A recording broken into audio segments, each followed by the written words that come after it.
Ito nga pala yung aking binubuo na 60H LiPo4 battery. So bali dalawa po ito. So isa pa lang ang aking nabubuo. Bago ang lahat mga master, shoutout po muna kay Rev Kevin Pedrosa ng Bacolod City. Ayan, shoutout po sa inyo master.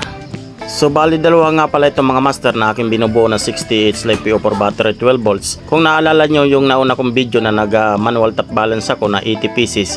So para po yun dito sa dalawang bubuin ko na 60H 12 volts para sa isang solar setup. Ito po ay para sa aking kumpare dito lang sa amin, malapit lang sa amin. So siya po nag-order nito mga master. Ayan, shoutout po sa aking kumpare na si Marlon Haberia. Ayan. At ang gamit natin dyan na active balancer ay Lito Kala na 100 ampere mga master at 5 ampere na active balancer. So capacitor type. Ayan po. So napakasolid na po nito mga master at nag-upgrade lang po yung aking kumpare ng battery. So nagdagdag po siya. So mayroon na po siyang dalawang ganito. So nagdagdag ulit siya ng dalawang ganito. So bakit nga ba hindi pa buo ang pinagawa Dahil nga sa paunti-unti niyang pag-upgrade. So dahil siyempre hindi naman makuha natin sa biglaan kung wala naman tayong budget.